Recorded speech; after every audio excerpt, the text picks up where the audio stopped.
Oi, Mônica, boa tarde para mim e bom dia para você aí no Brasil, para todo Bom mundo que nos dia. acompanha no Em Ponto. O presidente Lula acabou de chegar aqui em Hanoi, esse aqui é o hotel em que ele vai ficar hospedado, além da comitiva que envolve mais de 10 ministros e também os presidentes da Câmara e do Senado, eles inclusive passaram aqui agora há pouco, devem jantar aqui perto do hotel. Mônica, esse crescimento econômico do Vietnã é uma coisa impressionante, né? Nos últimos 30 anos eles conseguiram sair de um dos países mais pobres do mundo para uma economia de renda média baixa. Né?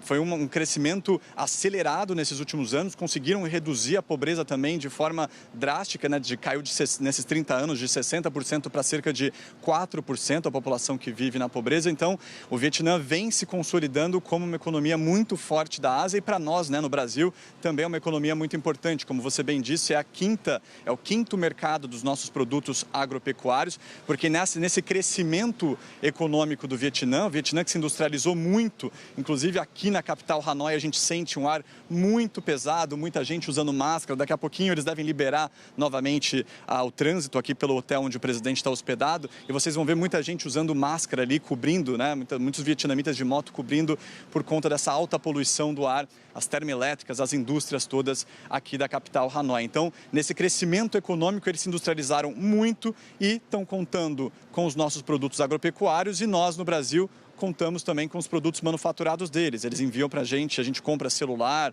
circuitos eletrônicos do Vietnã e eles compram nosso milho, nossa soja, nosso algodão. Então, uma troca comercial bastante intensa. Está aí na faixa, no patamar dos 7 bilhões de dólares no ano passado, deve aumentar nesses próximos anos. O objetivo, inclusive, segundo os acordos que já foram firmados entre Brasil e Vietnã, é alcançar um patamar de 15 bilhões de dólares de trocas comerciais até 2030, ou seja, nos próximos 5 anos.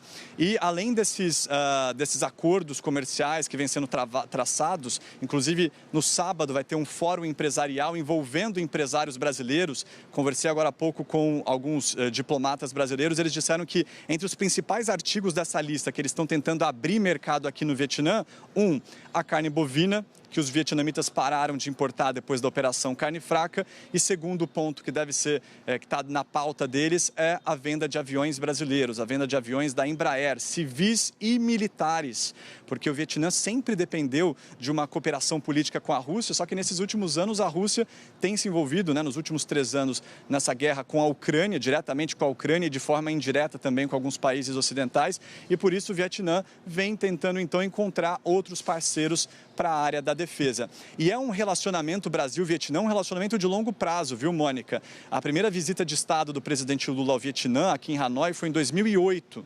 Naquela época, as trocas comerciais eram de cerca de 500 milhões de dólares. Atualmente, chegamos aí a mais de 7 bilhões, querem avançar para 15 bilhões nos próximos anos, e tem também uma aproximação política. Se a gente olhar nesses últimos anos aí de encontros bilaterais que foram sendo traçados, né, quando a gente vai viajando o mundo, contando esses grandes encontros mundiais, a gente tem que ficar de olho também naqueles encontros de portas fechadas, né? E se a gente olha esses encontros de portas fechadas, Lula e o primeiro-ministro do Vietnã, o Pham Minh Chinh, se encontraram em 2023, numa visita oficial.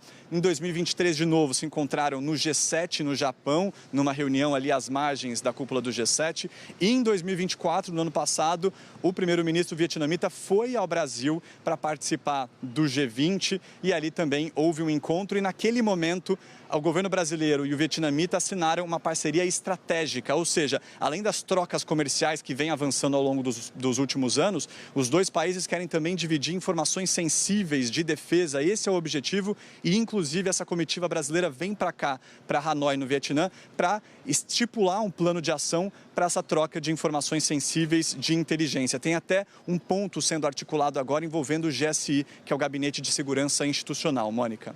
Muito interessante, Murilo, seu relato, porque tanto do ponto de vista diplomático e desses encontros sucessivos que a gente vem fazendo, nós aqui, os brasileiros, o Brasil, o governo brasileiro com o Vietnã, tem essa cena econômica que mudou, de fato, a paisagem do Vietnã, inclusive com esse preço alto que se paga, né, Murilo, de poluição e tudo mais, porque a industrialização é rápida, veloz, sem a infraestrutura necessária também pode ser problemática. Então, essa visita pode ser até mais interessante do que a do Japão, que são dois relacionamentos muito consolidados, muito enraizados, né, pela tradição até de bom relacionamento que o Brasil tem com o Japão. O Vietnã pode, de fato, abrir portas diferentes aqui para a gente, particularmente no comércio e na diplomacia.